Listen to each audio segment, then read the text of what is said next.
everyone to my channel. If you haven't been here before, pull up a seat, sit down. We're gonna talk about my ranking list of books that I've read for 2025, as well as go, briefly into them about the books that I have read for 2025 in this type of manner. So you see we got a 5 to 1. Now, if it's like a 3.5, I mean, I could put that in there. What am I talking about? So this is our list right here. This is what we're going to be going off from. In order from when we read them in the beginning of the year, for the first day to the last day, which actually I started January 2nd of last year. So we're going to go from January 2nd to December 31st of what I have read. And the first one is actually The Dollhouse.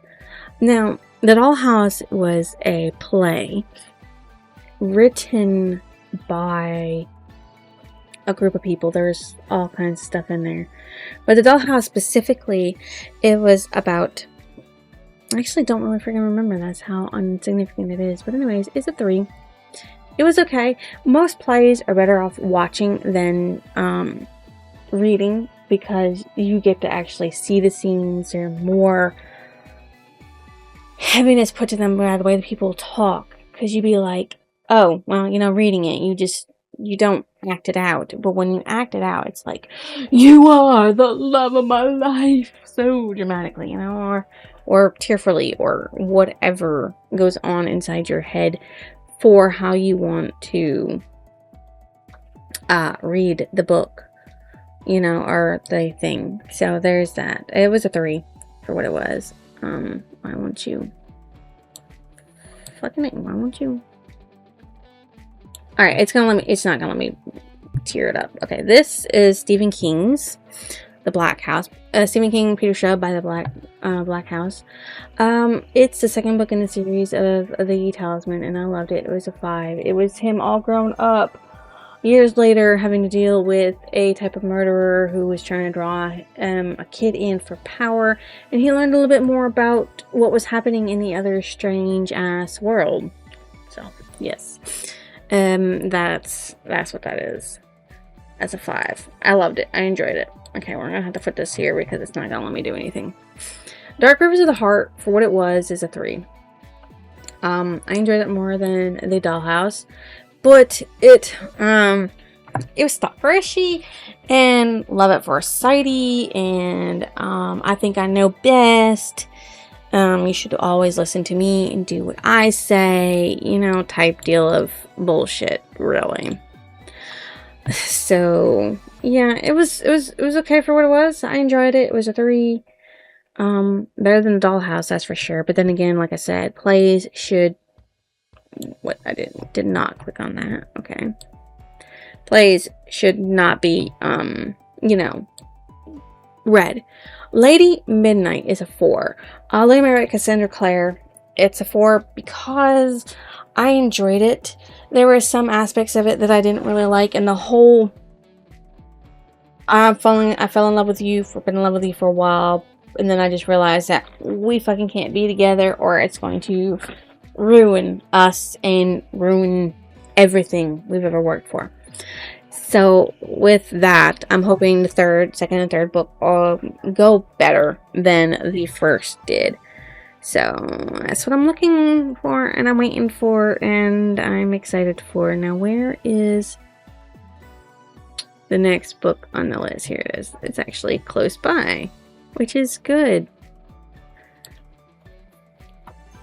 Goblin Quest is a 3.75 by Jim C. Hines.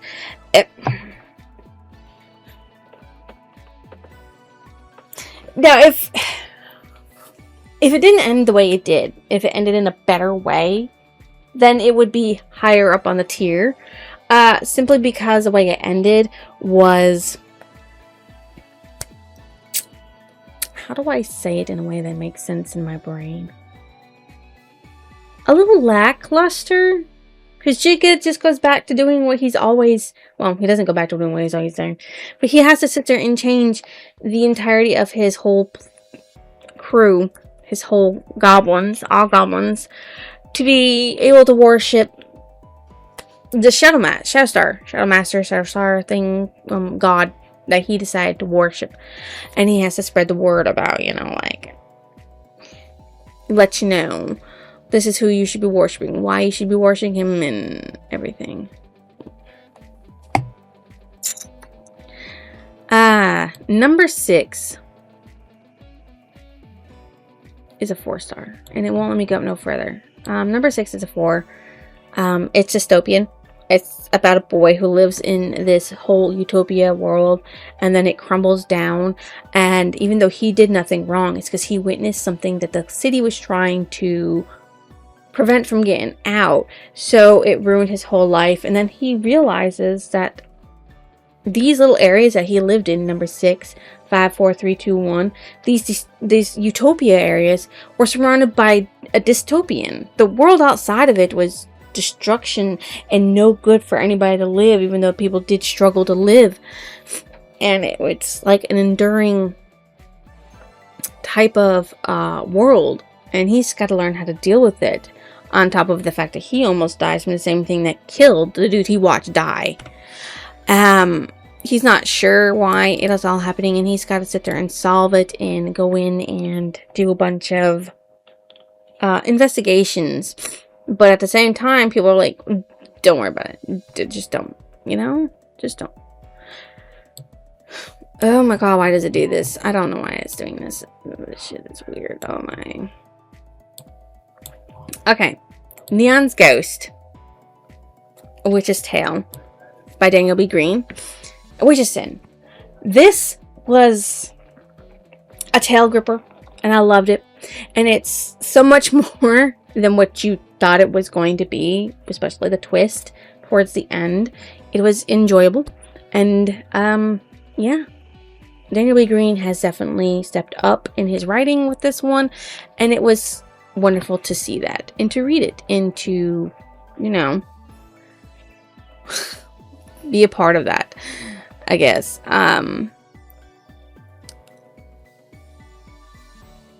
Arsène Lupin and the Gentlemanly Thief had a few books in it. I wasn't supposed to be up there.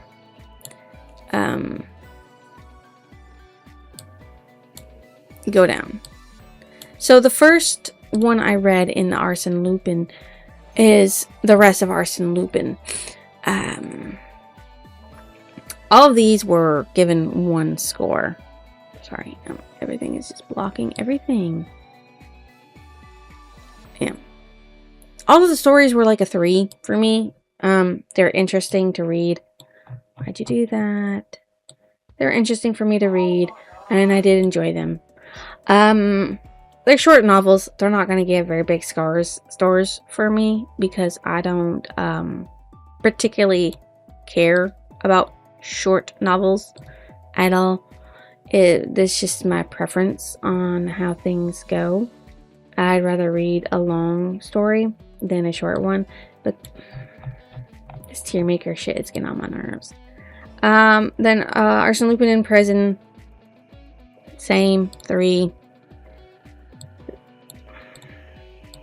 The Escape of Arsène Lupin, because it is, and this one actually goes in like an order, which is really cool in my opinion.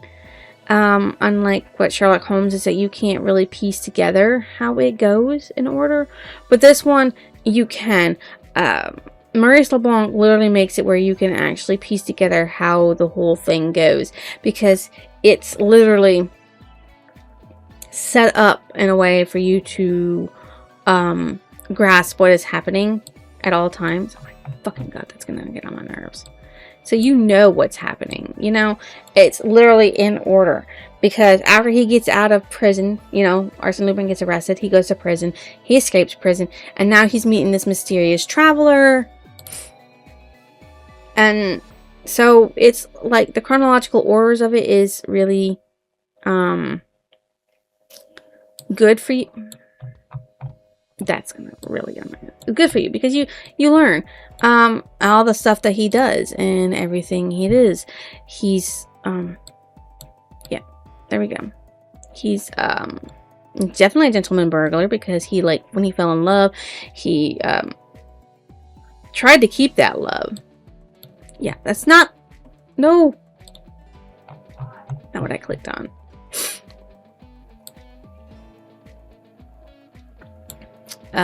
It's just all of them there. Ooh, which one was this one? Le Perle Noir, the Black Pearl. Why some of these are in French, I don't know. Maybe it's doing it because I'm clicking off screen. And then I'm clicking back on screen. I don't know. It's just weird. And I don't like it. The Extraordinary Adventures of Arsène Lupin. Okay, now we're going to other things, which at the moment I don't really need. So we'll get rid of this. Doing things off screen. Okay.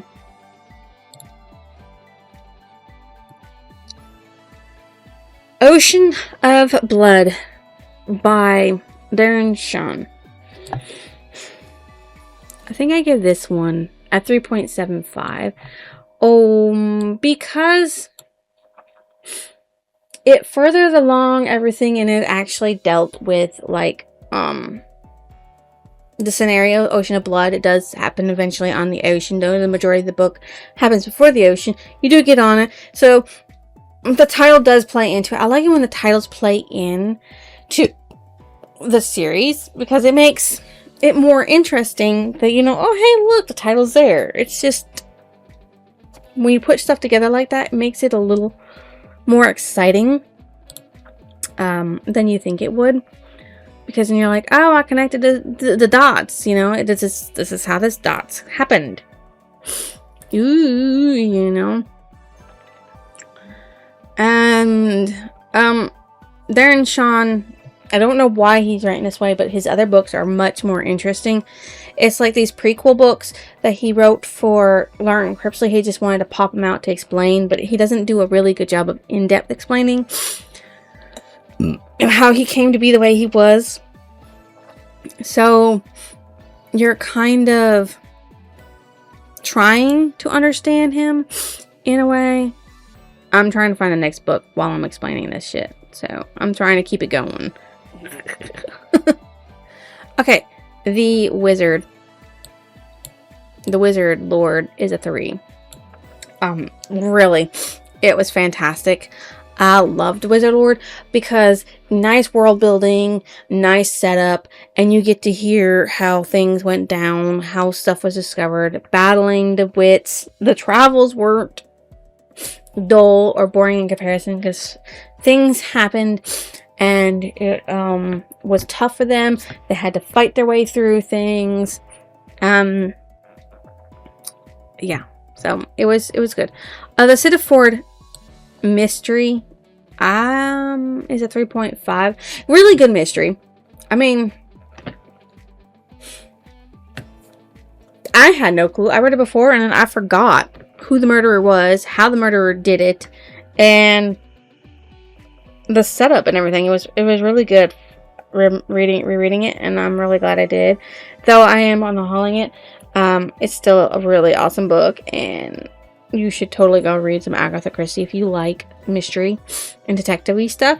It's a lot like Sherlock Holmes, but it's like got its own flair, and they're not small books. They're not like novellas like a lot of Sherlock Holmes stuff is. It's actually a full-length, fleshed-out novel.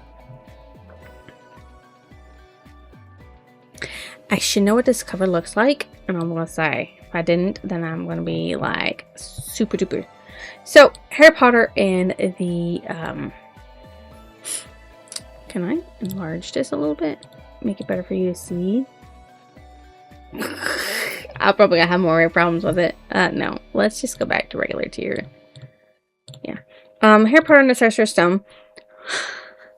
And the Chamber of Secrets.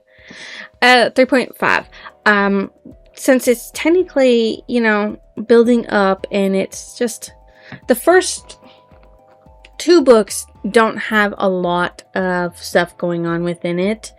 and it's not as plot thick and plot heavy, and the characters aren't really developing very well within the first 2 books. It really picks up in the third, and so on. Obviously, more stuff going on. The world is expanding, and it's enlarging, and there's more shit going on, and more background plots are going on, and you've got like all these side characters doing their own little thing. In the first 2, not really so much it's going on. So I like that it evolves, and you can read that evolution. She does get better as a writer in that sense, even if some of the stuff she says might be, I'm gonna take it all for a grain of salt. Authors are authors. There's a lot of stuff that goes on, and a lot of controversies, a lot of I know I have this up here. Where is it? There it is. People make up stuff too, you know, false entails. People say stuff that they don't know nothing about. You know, it's Alice in Wonderland. Alice in Zombieland by Gina Showalter. This is definitely a twist take on zombies in Alice. Definitely. Because it still happens technically like in the physical world. That doesn't actually happen in another world. But at the same time, it's like a switch was flipped within her at one point, and then this whole other world that happens within her own world is allowing her to physically see things that she never been able to see before. So it's an interesting way of doing that.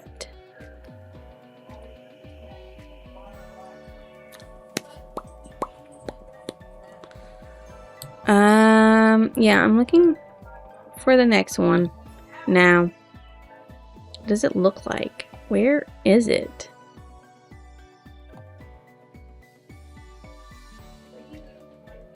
I don't think that's the one I had though. That's the one I looked for.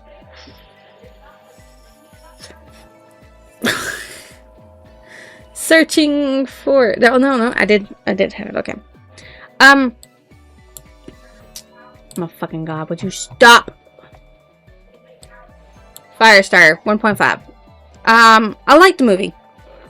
The movie's better than the book. The book was a little dry. In my opinion, things didn't flow as fast as they did in the movies. It was more stilted. And reading really about children is not really my forte anymore. There's maybe when I was younger, reading it would have been better for me, but it's just the whole, I don't know, it didn't click the way I thought it would. And I mean, like, that's okay for things not to click, because everything is, you know, different for people and all that stuff. Wither by, I didn't click off the screen. Wither by John G. Passarella. This is a 3. It was okay. I liked it. I enjoyed it. I did read it beforehand and then reread it, and it's pretty good for what it is. And the way the book ends makes it seem like it's not part of a sequel or a series. And so learning that their standalone book that you thought was a standalone is no longer a standalone, but it's actually a sequel. I mean, a prequel, part of a series, first book in a series. It's a little weird, because then the author actually does confess, saying, hey, I wouldn't have written the second book in a series because I didn't think it was a series, but somebody convinced me that her story wasn't finished and I needed to continue writing it. I don't know why I gave this one a 3, but honestly, for what it was, a 3. Haunting Adeline by H.D. Carlton. Nowadays, I'd probably put it down here somewhere now that I've had lots of time to think about it. Simply because it shouldn't have been a duet. It should have been a standalone. To be honest, the story could have ended and it would have been fine. There was no reason to expand on it or to do anything after that. That could have ended it with her being accepting and loving of the dude and just be cool about it. But no, they had to like do other things, which is like, I don't know, just they shouldn't have done it. They shouldn't have just left it alone. They should just left it the frick alone. Interview with a Vampire. This one here, I put it as a 3.5, but really it should be like a 3.25. It's exactly what it says in the tin, but it's just very droll, very dry, and a lot of repetition. Anne Rice likes to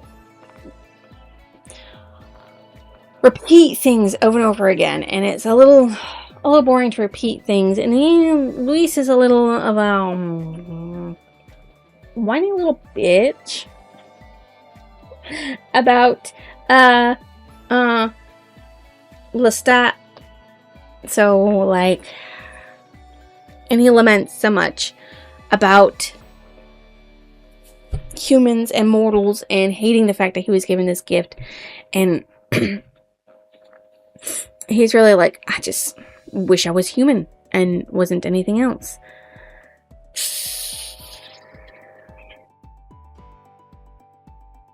I'm trying to find the next one. Is this it? Yes, okay. The Prisoner of Azkaban. Harry Potter and the Prisoner of Azkaban. For this as a 3. Why did I put it as a 3? I don't know. We're going to keep that rating the same. Maybe because I don't really know why I would have put it as a 3. It's she's still evolving. She's still getting plot points put in. This one definitely did have more. You know what? We should switch this around. We're going to put this as a 3 and this is a 3.5. There's more plot going on. There's more thickening of the world. It's more expanding. You're learning more about everything, and it's not just all in like where he lived in Hogwarts, because you do see a lot more going on within the world. Artemis Fowl and the Arctic Incident. Where did I put that as a 4? I put that as a 4. It's mastermind, genius, Artemis Fowl. You need to read him, okay? There's just no other way around it. He's a teen genius, and his mind is just, it blows you away. That's what it does. It blows you away in a way that's just different from everything else. I don't know what else to say. Really. Okay, the next one though is the Sign of 4. It's not on there. Where did I put a Sign of 4? Sign of 4 is a 4 as well. That's good. That's good. That's good. Sign of 4 by Sherlock Holmes.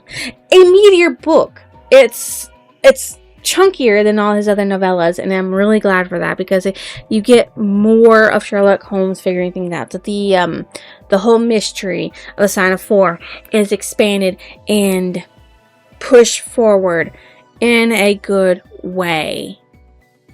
At least I thought it was a good way. To me, it was in a good way. Oh crap. So yeah.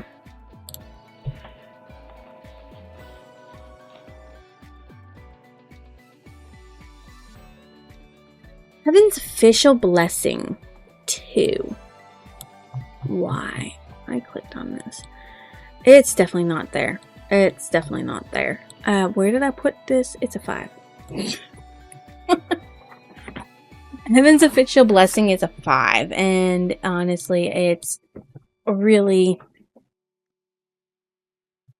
I love the expansion. He meets Hua-Chun in his original form, in his own world. Well, the ghost world. The Ghost Realm and Ghost City, where he built up Ghost City. And then you also start getting a little bit of the backstory of both of them. And it's just like Chef's Kiss in that order, and I am just so excited about it. It's just good. Now, where is the other one that is awesome? Okay, the time I got reincarnated as slime 2 is also 5 because Minimaru comes in, and he is like my favorite Oni, Kaiju, whatever you want to call him. At the time that all that happens, it's, oh my god, he just wants to protect his people and fight off the ones who did it and wants revenge. But then when he gets a chance to get his revenge, he's like, you repented, you've changed your ways, we're on the same side now, why should I? If you want to make it up to me, serve Rimuru to the best of your capabilities, and I will consider it a-okay. And that is just like tearful. The Shadow of Kyoshi is a 4. It's a 4. I'm gonna put it right there, right after Alice in Zombieland. Now, we read The Rise of Kyoshi. The Shadow of Kyoshi gives you more of what made Kyoshi so formidable, so powerful, that she even put Fire Lords and Earth King in their place, saying, this is the way shit's going to be done. This is the way shit is always going to happen. You are going to do as I say. You are not going to step out of line. I do not have to listen to you because you are not over me. I am the Avatar. I'm over everybody. Slap you in the face. That's the way that is. Just slap you in the face and make you understand things. The Valley of Fear by Arthur Conan Doyle is a 3.5 as because you get more things in here, but at the same time the Valley of Fear has like a repeat of Secret Society, but it's more expanded. So that's why it's up further. It's because it's more expanded and you get more information out of it. So it's not like the Valley of Fear is just like one slapstick thing type of deal. You get more information out of it, and you just get to see Sherlock Holmes more in his element. Now, the latter half of the book is why it's not up there as a 4. It's the guy talking about how he got involved in the secret society that Sherlock Holmes obviously knew was evil. Because, I mean, the Valley of Fear doesn't give you a hint, but I don't know what does. Yeah, so, there you go. The Adventure of Wisteria Lodge is a 3 now. Where is the Adventure of the Wisteria Lodge? I see what it looks like over there, and I'm trying to find it over here. No, I have it.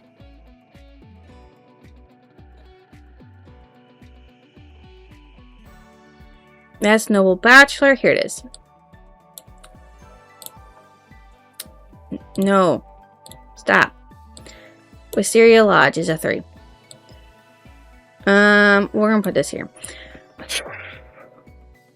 I don't really honestly remember a lot of what happens in some of these because it's been a while since I read them. Wisteria Lodge, if I'm right, is about how a guy vanished and died, but he doesn't understand how he died when he died because he saw him at a certain hour, and he went to Sherlock Holmes about it, trying to figure out what happened to the man. It's also part of a activist group trying to kill somebody, and he got killed instead. The Adventures of the Cardboard Box. This one I remember. Only because of the ears inside of it. Ears were mailed to this woman. And she didn't know what to make of it because there's a pair of ears. And they belonged to 2 different people, and she couldn't figure out why it was mailed to her or anything else. There it is. And basically somebody was jealous that Well, she actually, I don't think it was she who mailed the ears. No, it was a guy. Her sister's husband sat there and cut off the ears and killed his wife and the man she was cheating on him with, and mailed them to his sister when they were actually supposed to be mailed to his dead wife. Now, the Avengers of the Red Circle, I really don't remember what this is about, but I know it's about a cult. Another cult getting in the way of shit. Because there's a few of them that deal with cults. And most of them are like not very powerful cults or not very vicious cults that do a lot of killing, like the Valley of the Fear. So yeah, it's a 3. I think I'll put it somewhere up in there.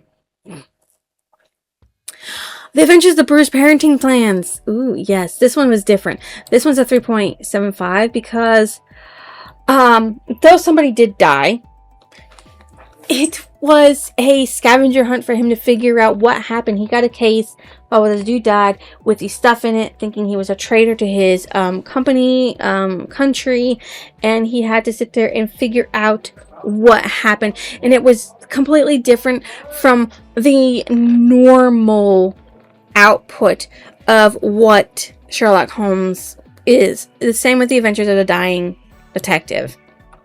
So Sherlock Holmes is pretending to die. You think he is actually dying, and he has Watson bring him somebody who actually confesses to the fact that he was trying to kill Sherlock Holmes, the reason why he was trying to kill Sherlock Holmes, and the crime that Sherlock Holmes had stopped whoever the guy was interested in protecting and committed. So he was able to get like a couple strings wrapped up. The disappearance of Lady Frances Carfax. This one is a 3.75 simply because nobody died, and it was a disappearance, and it was different from the normal Sherlock Holmes set. Murder, mystery, solve. It was kid disappearance, what happened, solve. So it was different, and I liked the switch-uppers that they were doing with that. Sherlock Holmes and the Devil's Foot is a 3. Because it goes back to the whole boring ass normal stuff. Murders happen. Sherlock Holmes is sent to investigate. He figures it out, almost kills himself and Watson, and then solves everything. Solves everything. His last bow. Honestly, disappointing. It was disappointing. The reason why was because his last bow, I thought it was actually, when he dies for good in the series before he's revived back because people wanted to read more Sherlock Holmes.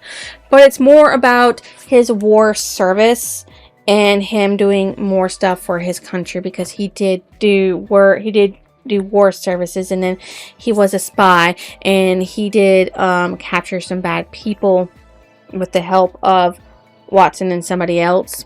So that's basically what that was. So that's what made it a little disappointing. It's the fact that it wasn't what I thought it was, and I thought it was going to be more about, because this is his war service. It's always about his time in the war, but it's not. It's not, and it's just disappointing. Carvel by Stephanie Garber. 2.75. I didn't like the Hunger Games, and this was like the Hunger Games, but with less dangerous shit going on. It made it seem like there was a high stakes risk in it, and there really was no high stake risk at all. There was just zero high stake risk, and it's just a letdown on that part, because like, where's the high stakes? Not there. the high stakes was not there. And so, yeah, let down. Obsession Untamed. I read Desire Untamed the year before, and it was a letdown. I mean, I enjoyed it for what it was, but there was one part of it that I didn't particularly like. So when I read this one, it also had the one thing in particular that I didn't like in it. And I'm going to give it the series one more chance. And Passion Untamed, if Passion Untamed has the one particular element that I don't like, I'm going to DNF the whole series. I'm really hoping it doesn't, because for what it is on the tin, it sounds really good. These warriors that can transform into animals, and their whole goal is to protect the civilization from this unseen darkness that only they can see, of this evil demon who wants to just destroy the world. And really wish it gives out more. That's what I really wish. I wish it would give out more. The Cruel Prince by Holly Black. I loved it. It was wonderful. It was a 4. It's a straight up 4. The twist. One twist you saw was coming, and another twist hit you in the face because you didn't see it coming. And I like kind of books like that, where they give you these twists and they smack you in the face with them, and you didn't even realize that you were going to be smacked in the face with this twist. That's the type of books that really get you going. Number 6, volume 2 is a 4 as well. Of course it is, because it's a continuation of Shion and Nezumi, and him learning more about his mother's past, the past of number 6, and just a tiny bit about Nezumi and who he is, because he's always obsessed about Nezumi since he rescued Nezumi from death and let him escape. He didn't ever regret that or nothing. And it gives you more detailed information in it. Solo Leveling 1 by Qigong. Definitely. Definitely up there, high tier. I was so happy to read that one for the first time. And the novel, it gives you so much more details about things. And though a lot of the details are in the manhwa and in the anime, there are some things that were not, and it was enjoyable to read and to get to know and see. And it's just, I enjoyed it a lot. I really did. And I'm so happy that I read it. Okay. The next one is The Witching Moon. What did I give The Witching Moon? 3 stars, because for what it was good, but I didn't really like the way they did the werewolves. Like, oh, you have to say this phrase in this different language, and then it transforms you into a werewolf, and you have to say this phrase in the same phrase backwards to transform back into a human, and it's extremely painful, and you're at odds with all other people because they're all different. And then you have this witch that comes in, and it turns out she's your mate, and you would have gone feral if you didn't have your mate eventually, but you can still technically go feral, and women die more often than not. Girls, when they're born with the werewolf gene, they die more than not. And I'm trying to find this cover. Oh, there it is. Staring me in the face. So, yeah. It was okay for what it was.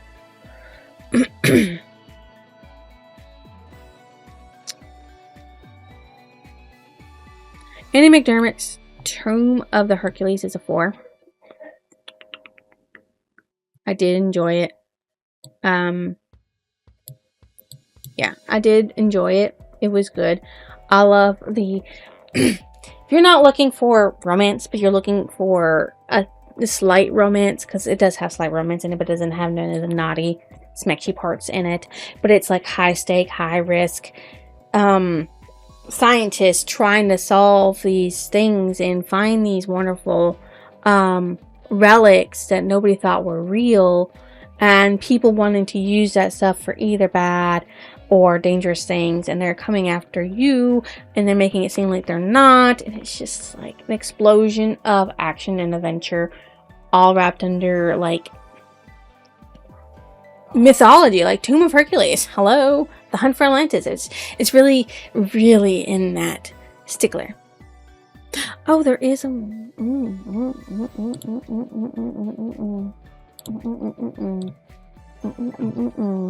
I just saw that. Magic to the Bone. I liked the magic system within it. It's unique. Magic uses you as much as you use it. So, you know, you could end up with memory loss, headaches, bleeding, broken bones, anything and everything from losing your eyesight for months to weeks at an end. But she's a whiny fucking bitch. Oh, I have this headache. And oh, I gotta do this magic to get more headaches. And it's just like, oh, this person's so hard. I don't want to do this. Shit, I have to do this. Fuck my life. Blah, blah. I mean, like, she just whines about fucking everything.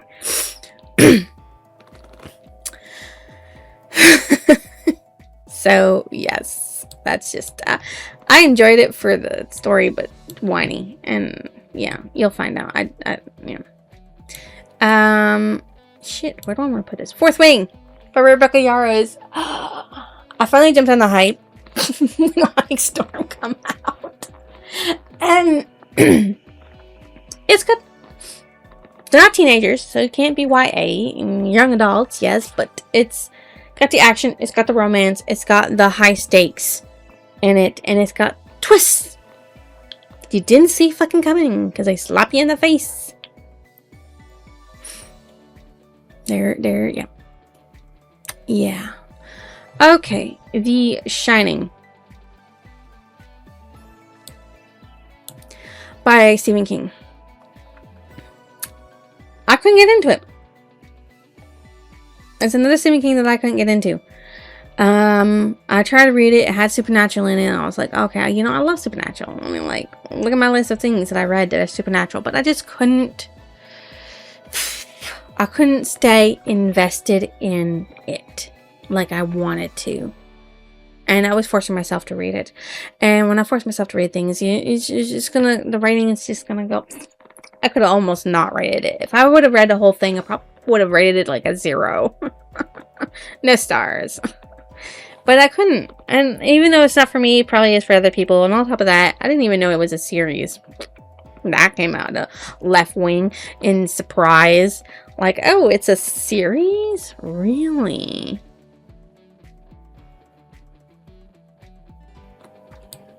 Yu Yu Hakusho Volume 2 is, of course, a 5-star.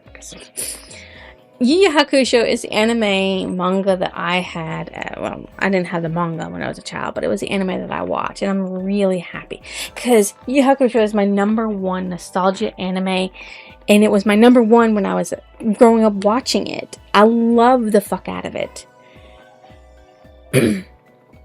So to read the manga is like super exciting for me, and I'm enjoying it, and it's just so up my fucking alley. You have no clue how far up my fucking alley that is. And it's just really enjoyable to read.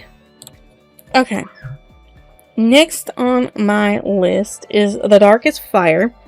It's a 3.75 by Gina Showalter because I like the way the prequel goes for the Lords of the Underworld, because it shows you how the Lords of the Underworld came to be. Well, it doesn't show you exactly how they came to be, but it shows you the sequence of how it started. How Pandora's box with all the sins and all the greeds and everything like that came to become Lords of the Underworld. I need to get into it more so I can read more about it. And, I don't know, just enjoy it more because, like, hello, it was freaking awesome. The Bone Witch by Rin Chipukel is definitely up here. Where did I put that? It's a 4. Okay. Yeah, I was gonna say, it's up here, okay? I like necromancers, I like grim reapers, and I like stuff with that kind of twist. In this, Bone Witch is like a super twist on necromancy, because instead of reviving dead humans, she revives these dead monsters that usually revive and terrorize things. And at first she was going to learn how to put them down, but now she's reviving them for war that she's going to do for the people who had done a lot of evil things, and she thinks it's the only way to do good. And she, of course, made herself an outcast. So it's a good thing. I liked it. I enjoyed it. Saint. Oh, I forgot his name. Ted Dekker. It's a 3. I enjoyed Saint for what it was. It had some supernatural in it. It was a guy trying to find himself because he had no memories, and he had to learn from wrong, and who was on the right side and who was on the wrong side, and where he was in the middle, and also having to learn how to fight the supernatural. If I had read the first book in the series, I might have been able to understand more, but I'm not going back into the series because for what it was, what I read, it was okay. Blood Dreams by Kay Hooper. Now, this is up here, probably a 4. No, 3.75. Well, that's still not bad. It's got my psychics. It's got my action. It's got my love happening in it. And it's just got a good twist. A good twist at the end. That's what you need. Good twist to pull me in. Keep me in. Keep me hooked. The Legend of Zelda Ocarina of Time is a 3-star. For a manga based on a video game, it's okay. Could have been better. Don't know how, but it could have been better. It could have been. The Dragon King's Palace by Laura Roland. This actually made me think it was something more than what it was. But it was pretty good for what it was, even though it was book 8. It doesn't even tell you that it's book 8 in a series. It doesn't even sit there and give you no hints. Like, you need to be reading other things to be able to understand everything up until that point. Though it does give you some explanation within it about how this is what happened in the past, and this is how things have been settled. Because it's mainly about a detective in the Edo period and his wife, who's also detectively, and the only reason why she's detectively is because she went through a bunch of stuff, probably through 1 through 7, to get to be respected as a detective in her own right. Wither's Reign by John Passarella. He could have kept it as a one book standalone instead of series. So for what it was all right.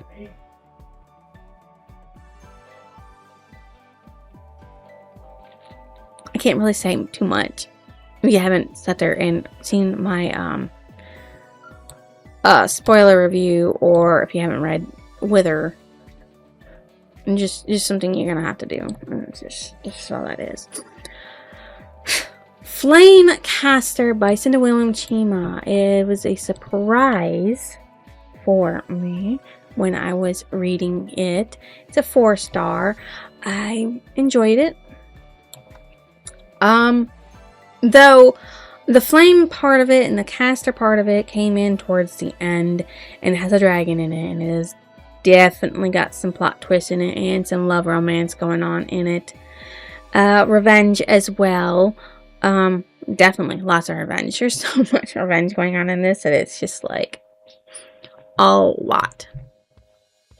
The Final Empire by Brandon Sanderson.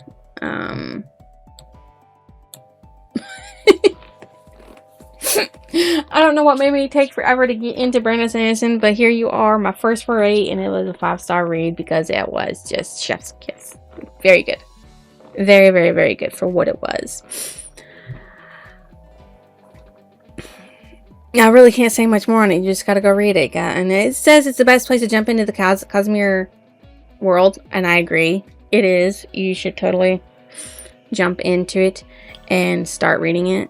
The Da Vinci Code by Dan Brown. Good. Better than the movie. That's all I can tell you. It's better than the movie. It was really good. I enjoyed it. So, yeah. Rebels Creed with Daniel B. Green. It was better than what its predecessor was, Breach of Peace. So I'm gonna put it up here with a 3.5. It does a lot more expanding, and it's not just, you know, a standalone anymore. It's got its own thing going for it, and he does get better in his writing. So it's much better than what he was terrible, but I can tell you now that Neon Gus is definitely way better in his writing than anything else that I've read so far from him. How to be a pirate. This one talks about Hiccup going on a pirate adventure. Technically, he learns that he had family members that were pirates. He got the pirate treasure, but it was like very dangerous for him. He almost drowns. He almost gets poisoned. He almost gets swallowed alive by a weird ass blob dragon thing.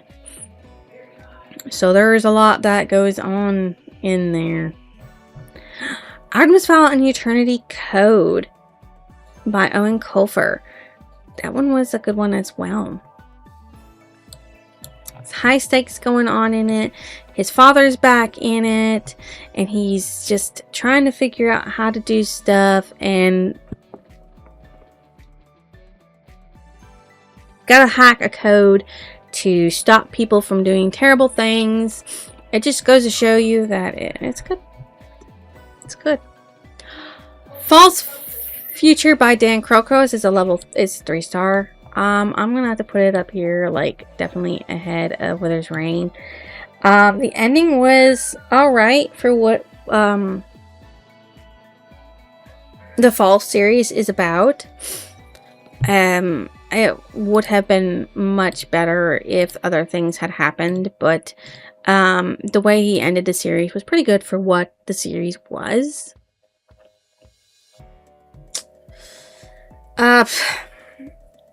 Robin Hobbs, The Assassin's Apprentice. Why did you do that freaking dumb shit on me? Is a 5-star.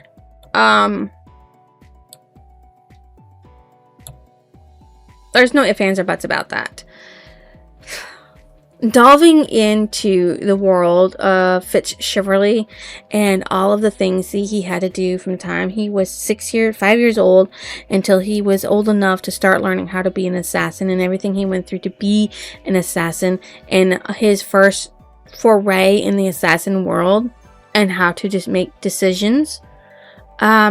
Really, really good, especially since he couldn't see a lot of things beforehand and he had to learn things, and betrayal happened, and there's a lot goes on within that world.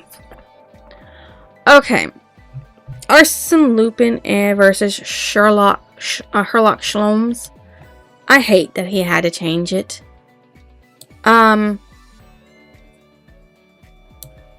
The first one was okay, and so wasn't the second one.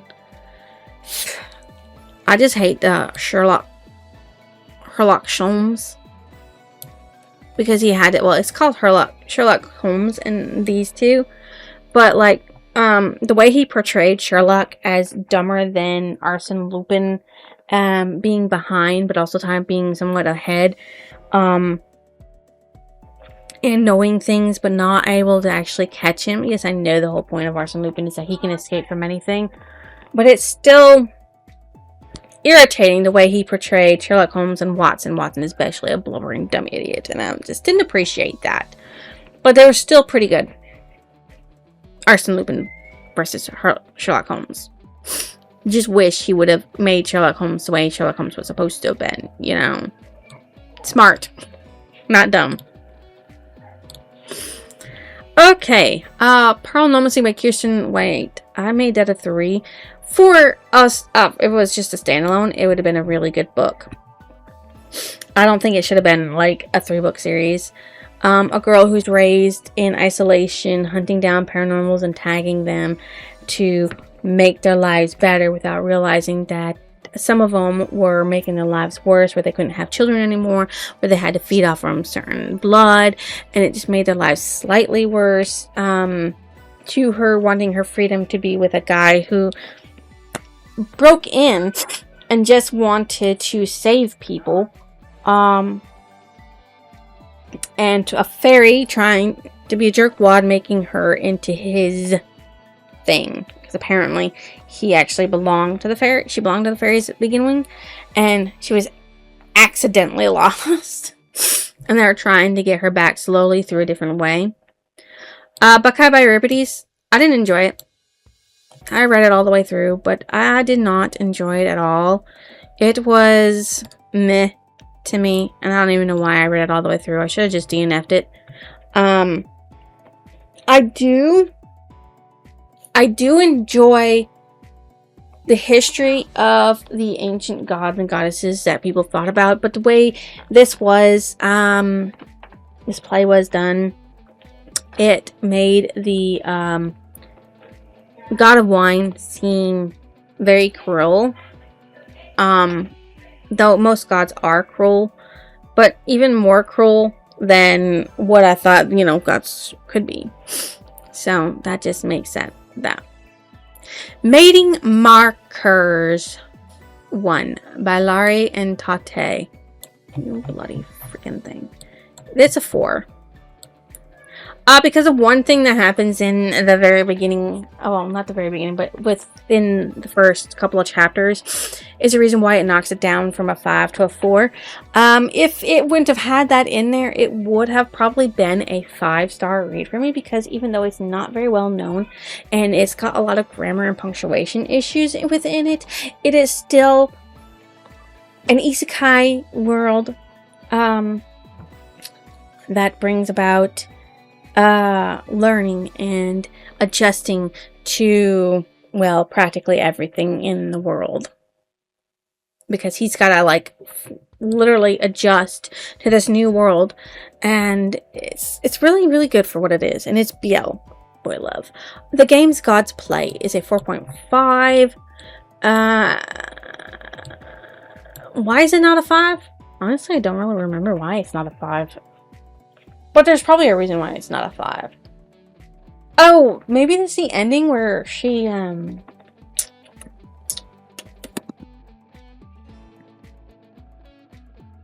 this vision comes true. Though they thought they were stopping the vision from coming true, but they couldn't stop the vision from coming true because it was not actually, because of Hades completely. It's more like because of things I can't tell you unless you sit there and go back and read the thing. Chain of Gold by Cassandra Clare. It's a 4. It was really good. I like getting more information about the past and everything, because let me tell you, the Carstairs family, Cordelia Carstairs is really good. She's a really good warrior, and I like how things progress in her way. And I can't wait to read the next book in that series. The Never War by DJ McHale. Where did I put that one at? 3.5? Yeah, I can see that. I would say I'd put it up here.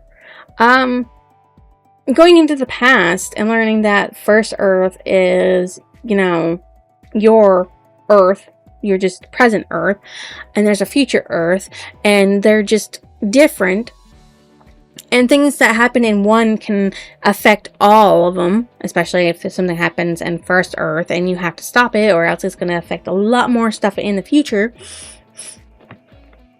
But would you know that you have to let something bad happen in order to keep the future going the way it was? Because if you don't, things will get so much worse. And yeah, that's what he dealt with. Harry Potter and the Goblet of Fire definitely had a lot more plot to it, a lot more going on. It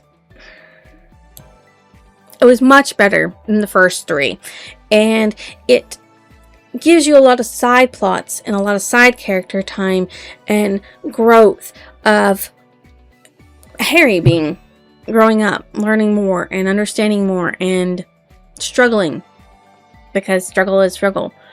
Shadow and Bone by Leigh Bardugo is a 4, because where'd she go? Because I said so. Because I said so. Getting more into the Grishaverse and learning more about it, the unique way the magic system works in this is wonderful. And to see how it all began is pretty good. Well, it doesn't actually, show where certain parts all began. Like, it's good. It's good. It's good for what it is. Okay. Holes by Louis Shinchar is, I think,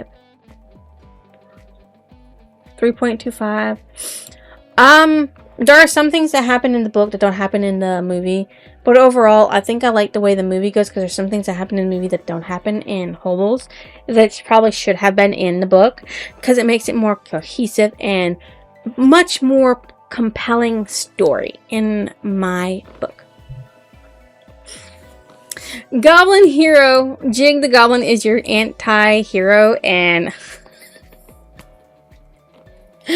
I just love him to death for what he is. He's an anti-hero. It's like, man, now I gotta go save everybody again, because he sees harmless looking pixies that aren't harmless trying to kill everybody off, and now I gotta go save everybody once again, and I really don't want to do that. He's just such a sweetheart for a goblin, and I love him. A Whole New World by Liz Brushwall is a 4-star. The my only contention with this is that I like how it says, like, what if Aladdin never got the lamp? But it's like, what if Aladdin lost the lamp? Because that's what happens. Instead of Abu getting the lamp and Aladdin having it within the Cave of Wonders, Abu doesn't get it. So he loses the lamp, and things change, and Jafar becomes all-powerful beforehand, and they have to fight even harder to, yeah,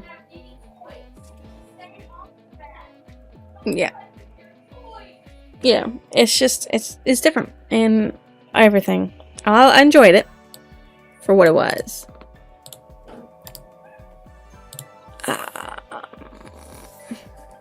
Twilight by Stephanie Meyer. Oops.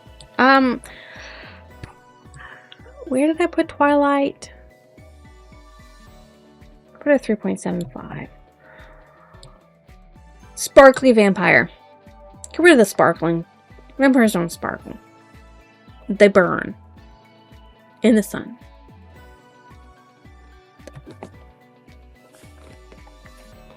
That's the reason why it's not higher. Everything else is good, except for that. Floating Dragon by Peter Straub. I've read this because I wanted to see what the difference was between Stephen King's writing and Peter Straub's writing, and surprisingly, it was really good. I like the twist in it. I like the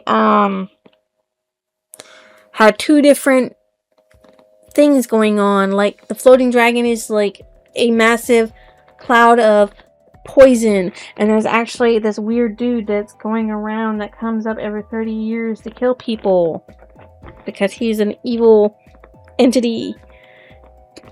So I don't know, maybe Peter Straub is more my speed than Stephen King. I don't know. I got more Stephen King, so we'll go through and we'll see when I read all the Stephen King that I do have, whether or not any of it was more my speed. Magic in the Blood.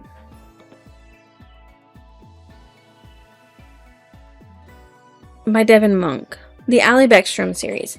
The second book was worse than the first book. She gets even more powerful and she complains more about stuff. I understand she's lost her memories, but she knows she's got more powers, and everything gets explained to her by her best friend, and she meets up with a guy who can see things the same as she can, but he has magic that doesn't do nearly as much damage to him as it does to her. And yes, their love story is wonderful, but it's the way the author did the whole reveal. Not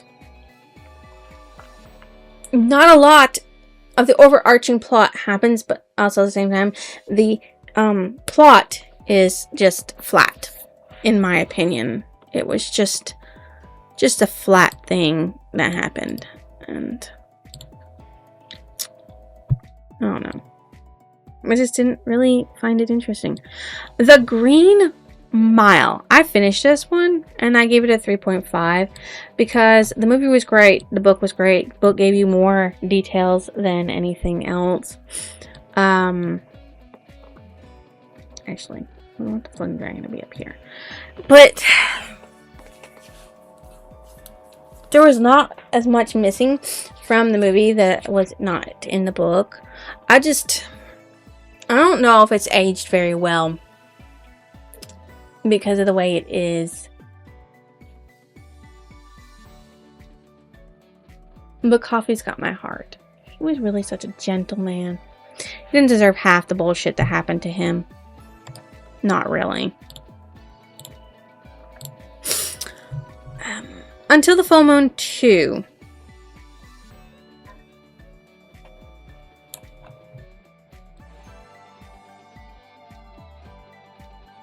I like Sanami Mato's mangas and the way she writes her stuff. It's really good. And the ending of this was peak because they actually get married. Yay.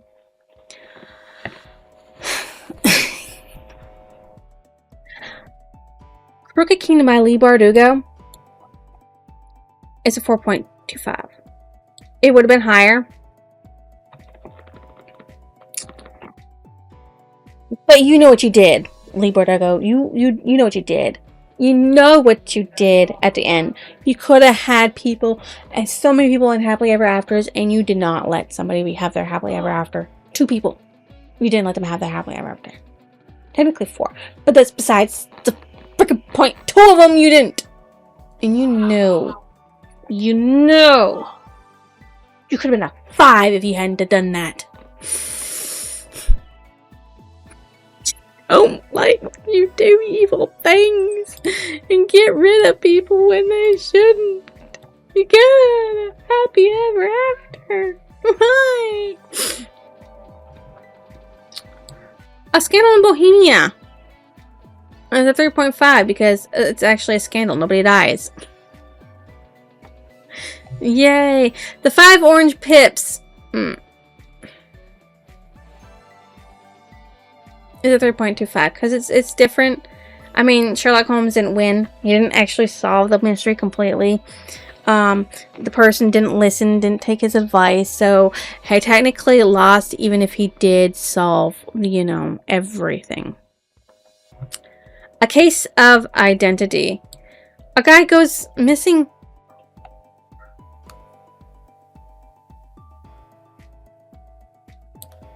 And his wife wonders where he's at. It's unique, I guess. But, yeah. The Boscombe Valley. If I remember correctly what the Boscombe Valley is about. No, I actually really don't remember what the Boscombe Valley was about, but it's a 3.25, so I guess I enjoyed it more than I did anything else.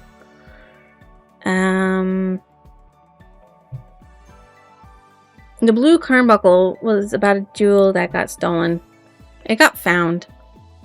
But, it was different. Nobody died either, I don't think. I don't really remember if they did die or not.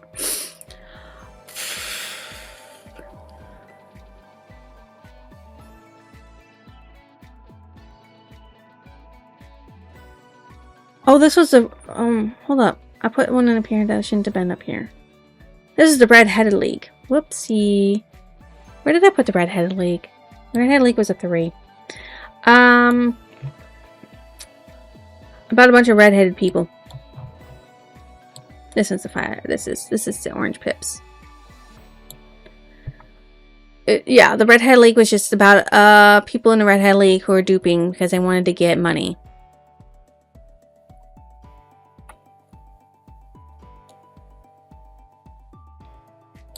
What is this? The Adventures of the Speckled Band. Okay. Well, Speckled Band. You can wait a minute. You're probably the man with a twisted lip. Yeah, okay. So the man with a twisted lip is also about somebody who was missing. And they found him. He was conning people. Yeah, he was conning people. He's down here. Who was conning people? What'd you expect? Con them? Jeez. I'm glad nobody died, but still, you know, conning. The Adventure of the Speckled Band is about a snake that kills people because this man wanted to get his daughter's money for himself. His adopted daughter's money for himself. The engineer's thumb. Dude escaped with his thumb, man, but he almost died by being crushed. And Sherlock Holmes figures it all out, but the guys escape. So it's a little different. The Adventure of the Noble Bachelor. This one I put as a 4 because it's mainly about a dude who wants money and is trying to trick this girl to fall in love with him so he could have money, and it's his own like stepdaughter. Really weird. The Adventure of the Barrel Coronet. Actually, I can't think about what this is about, but I put it as a 3.75, so it must have been really good for what it was. I can't come up with what it was. What it was about. I'm drawing a blank. And the same thing with the Copper Beaches. I'm drawing a blank about this one, but it's a 4. Why am I drawing a blank about these two? I obviously enjoyed them, but I can't remember what they're about. It's a little disappointing in my head. In my head. I don't understand why I'm forgetting all this shit. Alright, let's move on. Jacob by Jacqueline Frank is a 4-star because obviously it's really good. In the Nightwalker series. Guy who is but an enforcer, and he sits there and forces his kind demons to not be with humans. And then he realizes that the humans are actually not just humans, they're half druids, and that these druids are actually essential to his race's survival. So now he's got to undo everything he ever thought he knew to keep his race alive. The Ninth Talisman is a stopgap. It's a stopgap book. It's a second book syndrome. Nothing really happens that's all that important. Nothing really happens that's all that important. It's really not all that important at all. And it's just a little letdowny. Just a little letdowny. That's all it is. Iron Flame by Rebecca Yarros is definitely a 5-star. You got your romance still. You got your plot twist still. You still got your adventure. Your fighting. Your revenge. It's life or death situations. And you have to do whatever you can to survive. It's got it. The Vampire Lestat I DNF'd it. It was okay for what it was. But it was just long-winded, ranty, whiny. This happened to me. Wow. My mother did this. My parents kept calling me back. Wow. I wanted to go out and live my life, but I'm a grown-ass adult that listened to my parents. Wow.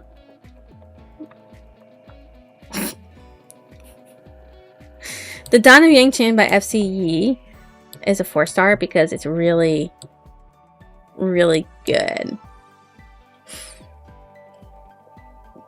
Yang-Chen, every avatar has to learn how to find their balance and learn how to be an avatar.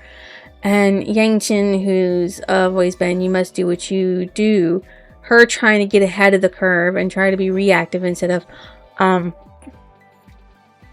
you know, proactive, because she wants to be able to, she wants to be proactive instead of reactive, because she wants to react before shit happens as much as she can. So because a lot of avatars before her were always lamenting that they always acted after the fact that shit happened, and they always lamented that they didn't do it beforehand. A Deadly Web by Kay Hooper. This one's not nearly as good as the others. I'll put it as a 3.75. Actually, it's up here with Blood Rooms. No action really happens within A Deadly Web. It's more like giving a bunch of information and showing how this guy is bringing down this big ass web, and there's two sides fighting. But real question is, are they both fighting for the same thing, or are they both fighting for something different? That's what I really can't figure out, and it's interesting for what it is. Rapture is a 3.5. I think the girl fell in love a little too fast because she was a victim of circumstances and being locked away, and honestly, she should have been slower to trust than what she was, because a few weeks is not enough time to learn to trust people at all. The Lost Symbol is a 4 because the action's there, and it's just the adrenaline rush, the suspense, the mystery of it, the thriller of it, and even knowing what the bad guy is doing. And the plot twist!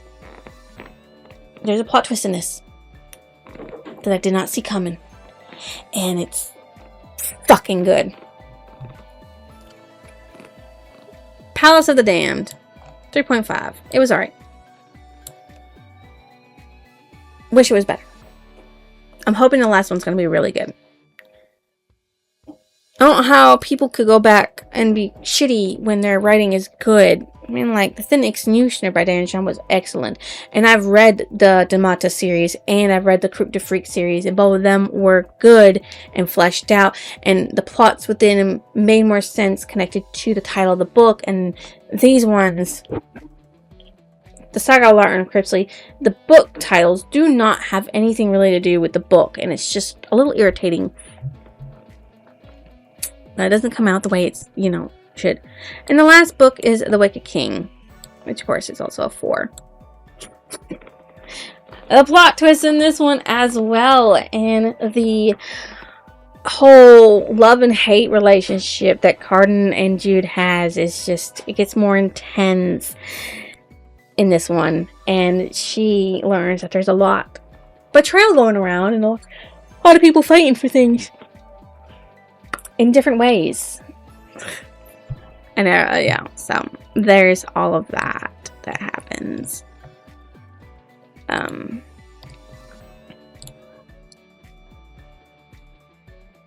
I am excited to start the journey of 2026 in my reading life.